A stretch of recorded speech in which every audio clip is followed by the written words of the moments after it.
guys are doing good. So last week हमने अपनी community tab में एक पोस्ट डाला था जिसमें हमने बहुत ही प्यारे प्यारे क्वेश्चंस पूछे थे. हमने इतनी देर बाद हमने इसलिए Q&A डाला क्योंकि मैं चाहती थी कि मैक्स टू मैक्स लोग उस पर आंसर क्वेश्चन पूछ सके. तो आज की इस वीडियो में उन सारे प्रश्नों के उत्तर देने की हम थोड़ी सी कोशिश सी कर लेंगे. कोशिश ही करोगे बस, मतलब आंसर नहीं देने वाले आप? नहीं, आंसर भी देंगे.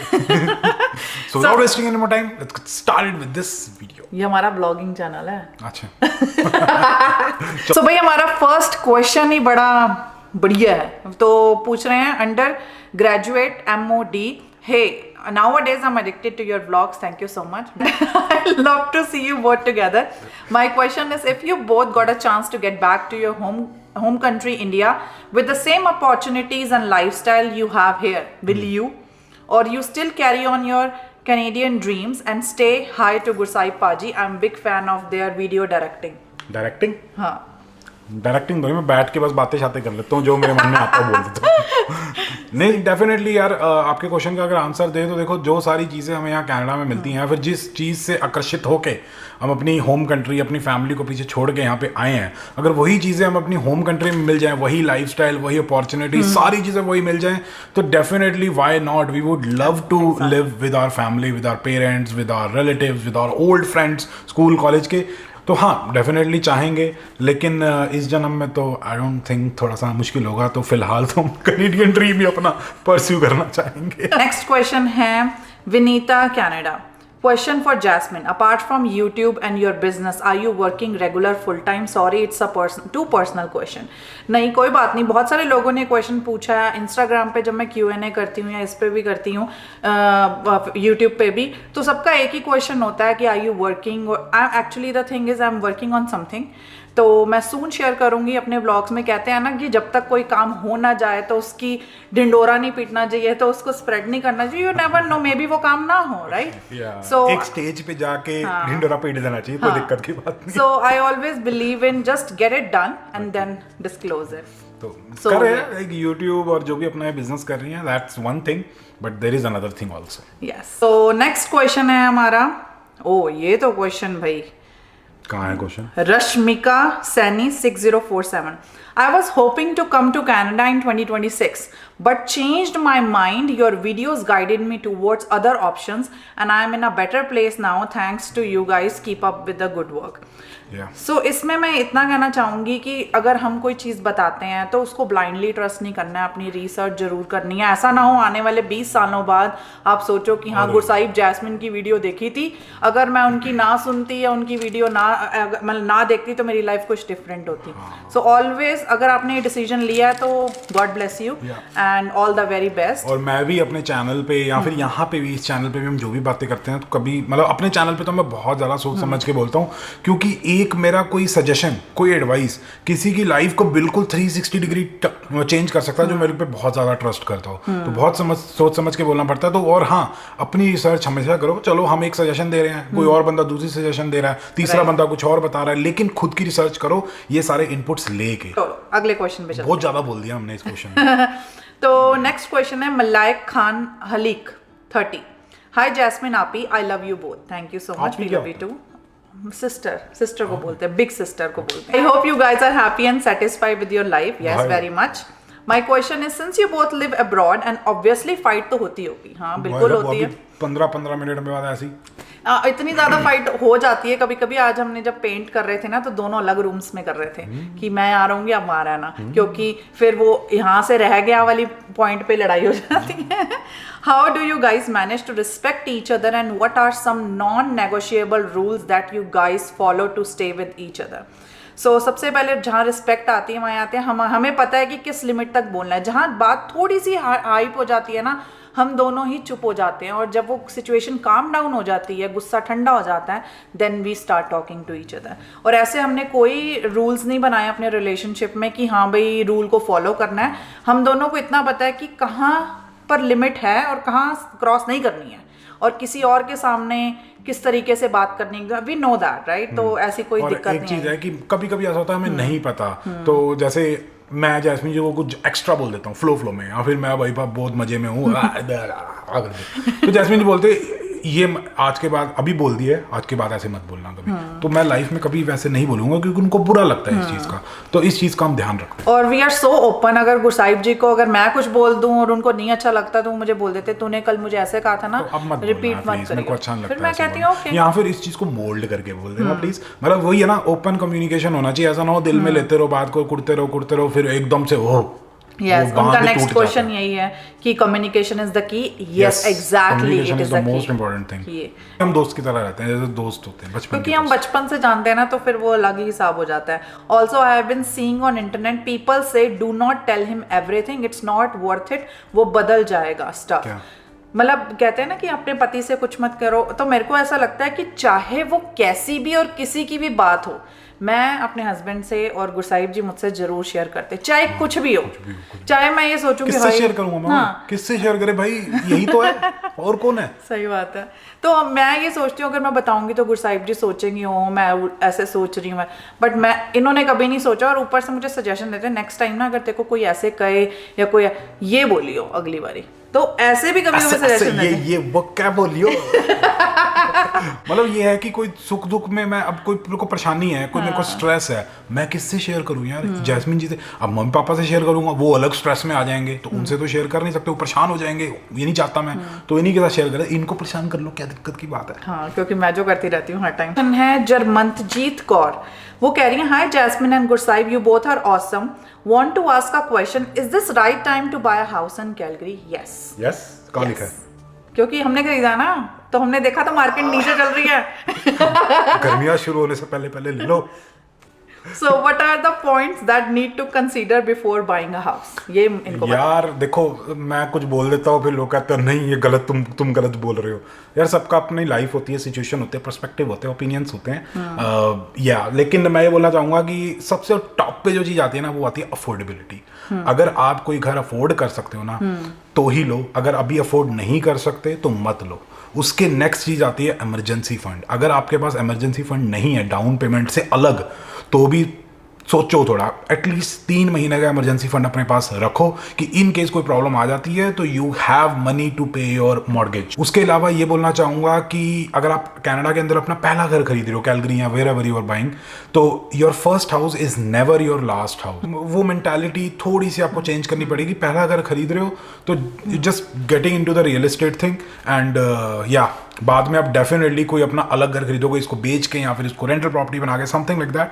तो ये चीज़ है। और चीज़ आपको ये ध्यान में रखनी है कि कोई स्ट्रीट पे आप जाते हो, उसमें बहुत सारे घर हैं, तो मेरा माइंडसेट ये कहता है, जितना मैंने सीखा है, कि सबसे बेस्ट घर आपको नहीं खरीदना है। मतलब पूरी गली में सबसे जो सुंदर घर दिख रहा होगा ना, वो भाई साहब पता नहीं क्या है, उसकी किचन चमक रही है एकदम बढ़िया हिसाब किताब, ऐसा नहीं खरीदना है आपको, क्योंकि ऑलरेडी वो बिल्कुल टॉप प्राइस पे आपको मिल रहा है। जो घर थोड़ा सा रेनोवेशन जिसको चाहिए वो खरीदोगे तो आपको कम प्राइस में मिलेगा, थोड़ा सा नेगोशिएट करने का रूम होगा, क्योंकि उसमें छोटी मोटी कुछ दिक्कतें होंगी, और वो आप रेनोवेट अपने तरीके से करोगे। दूसरे में तो कोई गुंजाइश ही नहीं है रेनोवेट करने की, तो महंगा मिलेगा आपको। एक और चीज़ ये बताना चाहूँगा, इंस्पेक्शन ज़रूर करवाना। चाहे आप ब्रांड न्यू घर खरीद रहे हो, 10 साल पुराना, 20 साल पुराना, जैसा भी घर खरीदे हो, इसकी इंस्पेक्शन ज़रूर कराना, क्योंकि इंस्पेक्शन रिपोर्ट में आपको सारी चीज़ें पता लग जाएंगी कि उसके अंदर क्या क्या प्रॉब्लम्स है। कुछ मेजर प्रॉब्लम्स हैं तो डेफिनेटली आप डील से वॉकआउट कर सकते हो। इसके अलावा बहुत सारी चीज़ें हैं, कभी हम बात कर सकते हैं। गुरसाहिब जी ने इसकी वीडियो बनाई है, आप उनके चैनल पे जाके भी देख सकते हो। मेरे चैनल पे देख सकते हो, क्योंकि मेरे को बहुत ही इंट्रिगिंग चीज लगती है रियल एस्टेट। वो घर देखना, getting really interested in this real estate thing. मेरे को बहुत मजा आता है अपने रियल एस्टेट मॉर्गेज वाले फ्रेंड्स वगैरह से बात करने में। तो नेक्स्ट क्वेश्चन है Neha Harish 8850, hi Jasmine and Gursahib, love your vlogs, thank you so much, keep going. Has daily vlogging changed the way you experience life? I mean, if recording your life has every day has changed how you live or how you connect as a couple or see life, like do you see daily moments differently now or has vlogging brought you closer? मैं इसका answer जरूर देना चाहूँगी, बहुत ही अच्छा question आपने पूछा है। सो यस, पहले क्या होता था कि जब हम डेली व्लॉगिंग नहीं करते थे, हमने अपनी लाइफ को ना इतने क्लोजली नहीं देखा था कि हम डेली कर क्या रहे हैं। अब जब हम डेली व्लॉगिंग करते हैं ना, तो we get to know each other कि हाँ ऐसा हो रहा है। गुरसाहिब जी जब कुछ बोल रहे होते तो मुझे पता चल रहा होता है कि what he is trying to think, what is he thinking, okay ऐसा कर लो। तो हम ना अपनी लाइफ को एक कैमरा लेंस के थ्रू देखते हैं। फॉर एग्जाम्पल, जब हम किचनर से आए थे यहाँ पर, क्या कहते हैं, कैलगरी आए थे, वो जो कुछ वीडियोस थी ना हमारी लाइफ की, मेमोरी बन गई। वो मेमोरी है। है ना, अगर वो हमने कैप्चर नहीं की होती तो हमें पता ना होता कि हमने कैसे एक पॉइंट ऑफ टाइम पे वो भूल जाते। अभी तो सारा कुछ रिकॉर्डेड है, और जब हम वीडियो को दोबारा देखते हैं तो हमें रियलाइज होता है, एडिट वेडिट करते हैं, कुछ चीज़ें हम काट देते हैं, कभी कभी कोई इंटरेस्टिंग नहीं होती, नॉर्मल सी चीज़ होती है, तो हमें पता लगता है। एक एक चीज़ को हम नोटिस करते हैं, जब व्लॉगिंग नहीं करते ना उस चीज़ को हम नोटिस नहीं करते, जिंदगी में वो चल हो रही है, तो ये चीज डिफरेंट होता है। और दूसरी चीज मैंने ये नोटिस किया है कि एक कपल जो है, जैसे कि मैंने बनाई वीडियो, गुरसाहिब जी ने बनाई, दो चीजों की तरफ एक साथ काम कर रहा है, राइट, तो इसमें बिलोंगिंगनेस वाली भी फीलिंग आती है, टीम वर्क। हाँ, टीम वर्क भी होता है कि गुरसाहिब जी कह रहे हैं अरे ऐसे नहीं वैसे। इससे ना मुझे ऐसा लगता है कि मेरे को गुरसाहिब जी को और जानने का मौका मिलता है जब मैं डेली व्लॉगिंग करती हूँ। This is what I mean. बाकी ऐसा कुछ हमारी लाइफ में चेंज नहीं आया, बट हाँ कभी कभी ऐसा होता है कि आपको अगर मैं सारा टाइम कुकिंग ये सब चीज़ें दिखाऊंगी, यू विल गेट बोर्ड, तो कभी कभी हम आउट ऑफ द बॉक्स जाकर बाहर घूमने जाते हैं। इस तरीके से हमारी भी इंजॉयमेंट हो जाती है और आपको भी एक अलग फेस देखने को मिल जाता है। So I don't think so it has made any good amount of change in our lives. Next question है मनिक दिलवान 944, गुरसाहिब जी पारुल भाई के साथ नेक्स्ट कोलैब कब कर रहे हो? पारुल भाई तो मॉन्ट्रियल में रहते हैं और बहुत दूर है वो, आज बहुत दूर जाना पड़ेगा। वो कैलगरी आएंगे तो डेफिनेटली हम कोलैब कर लेंगे। Also, does it make sense to come to Canada in fall 25 to pursue masters in data analyst at Carleton University, Ottawa? Definitely यार, अगर आपके पास थोड़ा बहुत अपनी होम कंट्री में एक्सपीरियंस है और डेटा एनालिस्ट और सारे टूल्स एंड और जो भी चीज़ें की ज़रूरत होती है, पाइथन शाइथन आपको सारी आती है, उसके ऊपर से आप मास्टर्स कर रहे हो कार्ल्टन यूनिवर्सिटी है जो कि one of the top universities है कनाडा की, तो डेफिनेटली इट इज़ वर्थ। लेकिन हाँ, एक चीज़ का ध्यान रखना कि जो ये डेटा एनालिटिक्स का फील्ड है ये अब जनरल कैटेगरी में चला गया है, तो PR स्टेम कैटेगरी का पार्ट नहीं है अभी, तो PR के लिए आपको अच्छे खासा CR स्कोर चाहिए होगा। आजकल तो मास्टर्स ही करने के लिए आना चाहिए, उसके अलावा डिप्लोमा का कोई फायदा नहीं है। नेक्स्ट क्वेश्चन है विशाल 9429, I am 30 years old and completed my master's degree in India. I also have 3 years of work experience from back home, currently living in Toronto, have applied for work permit, waiting it to be approved. Once I gain 1 year of Canadian work experience in a knock job, what are my chances of getting PR? Any suggestions? यार देखो, CRS score है, आपको अपने CRS score पे काम करना होगा। अगर आपके पास मास्टर्स है, आपके पास 1 साल का कनेडियन एक्सपीरियंस है, तो आई डोंट नो 480 475 समथिंग इसके अराउंड आपका स्कोर बन रहा होगा। अगर आपका नॉर्मल आइल्ट्स का स्कोर है तो आपको आइल्ट्स पे काम करना होगा। मैं ये नहीं सजेस्ट करता सबको कि फ्रेंच सीखो, क्योंकि फ्रेंच सीखने में बहुत ज़्यादा टाइम लगता है। बोलना बहुत ईजी है कि फ्रेंच सीख लो यार, टेफ का एग्जाम दे दो, बढ़िया PR हो जाएगी, बोलना ईजी है, लेकिन एक्चुअल में उतरना और फ्रेंच सीखना इट्स वेरी वेरी डिफिकल्ट। तो जो आप शुरू से भाषा बोलते आ रहे हो, लिखते आ रहे हो, सुनते आ रहे हो, दैट इज इंग्लिश, उसके ऊपर अच्छे से काम करो, उसको मैक्स आउट कर जाओ, तब अगर आपकी PR हो जाती है तो वेल एंड गुड, फ्रेंच के चक्कर में पढ़ने की जरूरत नहीं पड़ती। लेकिन अगर वो मैक्स आउट करने के बाद भी दिक्कत है तो दिक्कत आएगी, तो फ्रेंच सीखनी पड़ेगी। तो जो भी चीज़ें हैं, जो वेरिएबल चीज़ें हैं, जो एज ऊज पे तो आप कुछ नहीं कर सकते, जो एज है वो तो है, तो आइल्ट्स पे या सेल्फिप पे आप वर्क करने की कोशिश करो, I would say. Next question है रचिनियत, आपके वीडियोस थोड़े से शॉर्ट रहते हैं, लेंथ थोड़ी सी बढ़ा दो, lots of love from India, thank you so much. कोशिश कर रहे हैं, हम बहुत ट्राई कर रहे हैं, हमने अपनी लेंथ 12 से 15 16 पर ले आए हैं और भी ज्यादा। अगर आपको और लंबी वीडियोस चाहिए, definitely feedback it's really appreciated.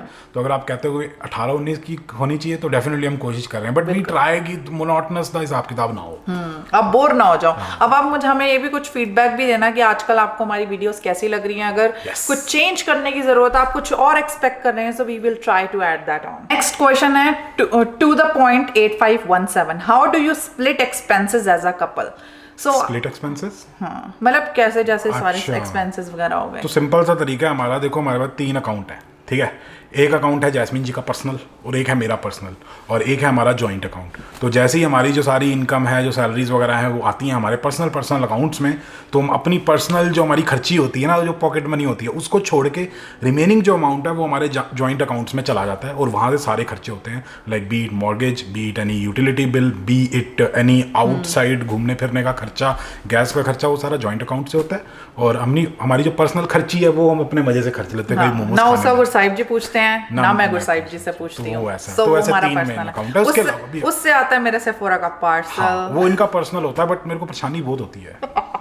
But वो मेरा पर्सनल है ना, आपको परेशानी नहीं होनी चाहिए। मेरे को परेशानी होती है कि भी जो पैसा है ना वो बहुत मेहनत से कमाया जाता है, और जो क्या बोलूँ यार, मैं थोड़ा सा फिर वो आई डोंट नो फिलोसफिकल बातें हो जाती है, आई डोंट वांट। इन्होंने आपको वो किया है कि नहीं मेकअप करो वरना you are missing out on something, इसलिए आप मेकअप खरीदते हो और करते हो। अब आप मेकअप नहीं करोगे तो यू विल लुक बैड, ऐसा उन्होंने आपका परसेप्शन बनाया, इसलिए आप लोग मेकअप खरीदते हो। चलो अगले क्वेश्चन की तरफ देखते। नहीं तो ये जो बात थी ना, लड़ाई आप में होती होगी, वो हो जाएगी, प्रेजेंट में हो जाएगा वो। नेक्स्ट क्वेश्चन है फराज अहमद जी का, Indian living in Bahrain. Always love to see vlogs of this beautiful couple and loving following from a long time. Thank you so much. My question is, I'm 25, digital marketer, but looking to move to Canada on caregiver program as my primary goal is PR. Shall I go with it or either try student visa or any other pathway? Your feedback will means a lot. Lots of love from Faraz. यार मेरे को भी देखने लग जाते हो क्योंकि ऐसे क्वेश्चन में आप टेक्निकल क्वेश्चन है, मैं कुछ नहीं हूँ। देखो अगर आपको डायरेक्ट पीआर मिलती है तो वेल एंड गुड, सबसे बेस्ट तरीका है, क्योंकि आपको स्टूडेंट जो फीस वगैरह भरनी है वो तो 40-50 हज़ार डॉलर का खर्चा नहीं करना पड़ेगा, और यहाँ आते ही आपकी वो जो लाइफ है ना पीआर वाली, यहाँ पे बिल्ड करना सब कुछ, वो लाइफ स्टार्ट हो जाएगी। लेकिन अगर आप एज ए स्टूडेंट आओगे तो पहले 2-3 साल आपको थोड़ा सा हार्डवर्क करना पड़ेगा, पढ़ाई करनी पड़ेगी, फिर जाके पीआर होगी। तो इट्स बेटर कि किसी ना किसी तरीके से आप पीआर लेके आ जाओ, और पीआर कैसे लेनी है क्या है उसके लिए आप एक RCIC के पास जाओ, जो रेगुलेटेड कंसल्टेंट्स होते हैं वो आपको प्रॉपर तरीके से गाइड करेंगे। नेक्स्ट क्वेश्चन है colour psychology with Arshia. I am going to come to Canada within a month or less, just waiting for my visa, mom has gotten hers, I just want to meet you guys one day and just talk. Thank you so much, all the very best and तो बातें करना बहुत ज्यादा पसंद है। soon we will meet for sure. Next question है कार्तिक राज VB3CJ. Gursaib ji, I have a question. I want to go to America for masters and cost for of everything is 50 to 60 lakhs. And my parents not able to give me, it's very huge amount. So my question is, can I take study loan and go there? When the course will complete, I will clear the loan time to time. So can I do this? यार देखो बहुत ही straight forward बात करूं, diplomatic नहीं हो सकता मैं। नहीं हो सकता तो फिर स्ट्रेट फॉरवर्ड ही करनी है। मैं यही बोलूंगा कि देखो ऐसे लिखना कि मैं पढ़ाई कंप्लीट करने के बाद लोन उतार दूंगा 50-60 लाख रुपए का, लिखना काफ़ी ज़्यादा होता है, लेकिन एक्चुअल में करना काफ़ी ज़्यादा मुश्किल होता है। तो अगर वो मुश्किल कर्म करने के लिए आप रेडी हो तो डेफिनेटली गो फॉर इट। लेकिन हाँ, still it's gonna be very very very difficult. आपको पढ़ाई पे बहुत ज़्यादा फोकस करना पड़ेगा, एक अच्छी जॉब लेनी पड़ेगी which is not very easy आजकल, जैसे आजकल वर्ल्ड की इकॉनमी चल रही है। तो बहुत सोच समझ के डिसाइड करना होगा। अगर आप ऐसे ही कोई कोर्स लेके आ रहे हो कि मैं 50-60 लाख रुपए का लोन ले लेता हूँ और कोई ऐसे ही कोई कोर्स लेके चला जाता हूँ ताकि मेरे को बस अमेरिका में जाना है, मेरा कोई दोस्त चला गया था और कोई ना कोई चला गया था और मेरे को भी जाना है, उस माइंडसेट को रख के अगर आप जाओगे तो प्रॉब्लम होगी। आपको लोन भी नहीं उतरेगा, आपके पेरेंट्स भी परेशान होंगे, आप भी परेशान होगे, क्योंकि मेहनत से कमाया हुआ पैसा है। उसके ऊपर से जब एजुकेशन लोन लेते हैं तो जैसे ही लोन ले लेते हैं तो किस्तें तो तुरंत शुरू हो ही जाती हैं। मतलब वो बड़ी वाली किस्तें नहीं होती, लेकिन एक छोटा इंस्टॉलमेंट का अमाउंट जाना शुरू हो जाता है पहले दिन से ही। वो तो आपके पेरेंट्स ही देंगे ना, क्योंकि जब तक आप पढ़ाई करोगे तो पेरेंट्स पे कर रहे होंगे, लेकिन जो बड़ा इंस्टॉलमेंट है वो आपको देना पड़ेगा। जॉब मिलती है नहीं मिलती तो सोच समझ के डिसीजन लेना। मैं तो कहता हूँ कि 1-2-3 साल अपना काम करो, कहीं कुछ नहीं जा रहा, सब कुछ यहीं पे है। 1-2 साल अपना 3 साल काम करो, पैसे इकट्ठे करो, may be 50% of the amount इकट्ठा करो, स्कॉलरशिप्स के लिए ट्राई करो, तब जाके डिसीजन लो कि हाँ भाई मेरे को यूएस जाना है। यूएस तो और ज़्यादा स्कॉलरशिप्स वगैरह देता है। लेकिन हाँ, आप कहते हो नहीं मेरे को तो अभी आना है, 50-60 लाख रुपए का लोन लेके आना है, तो एक बहुत ही बढ़िया सा कोई कोर्स लेके आओ जिसमें बहुत ही एक्सक्लूसिव सा कोर्स, जिसमें आपको हो कि हाँ जिसमें अच्छी जॉब्स मिलती हैं, और फिर डेफिनेटली यू कैन कंसिडर। लेकिन सोच समझ के यार, क्योंकि छोटा अमाउंट नहीं है, 50-60 लाख रुपए, किसी की लाइफ चेंज हो जाएगी इससे। बाकी आप बताना आज की वीडियो आपको कैसी लगी है। यहाँ पर हमारे क्वेश्चंस खत्म हो जाते हैं, और जब भी हम Q&A डालते हैं उसको पोस्ट करते हैं, अपने क्वेश्चंस जरूर डाला करो। हम 2-3 हफ्ते बाद रिकॉर्ड करते हैं, मतलब टाइम पीरियड होता है 2-3 हफ्तों का। तो बाकी बताना आपको हमारी आज की वीडियो कैसी लगी। क्योंकि मैं भी लोन लेके आया था मैं भी लोन लेके आया था, लेकिन मैं फर्स्ट सेकंड सेमेस्टर की फीस और GIC वगैरह जो था ना, वो मैंने इंडिया में जॉब की थी वहाँ से आया था सारा पैसा। तो मैंने 3-4 साल का जो जॉब की थी ना, वहाँ से सारा पैसा आया था, इसलिए मैंने सिर्फ आधा लोन लिया था। तो वो थोड़ा सा सेफ खेला था। तो इस तरीके से आप सेफ खेलने की कोशिश करो। मैं कंसर्न हो जाता हूँ ना, 50-60 लाख रुपए कम थोड़ी होते हैं, इतना बड़ा कोई लोन लेके आ रहा है, ना उतरा तो भाई पेरेंट्स परेशान होंगे। बाकी आपको हमारी आज की वीडियो कैसी लगी please like share and comment. मिलते हैं अगली वीडियो में, तब तक के लिए बाय बाय।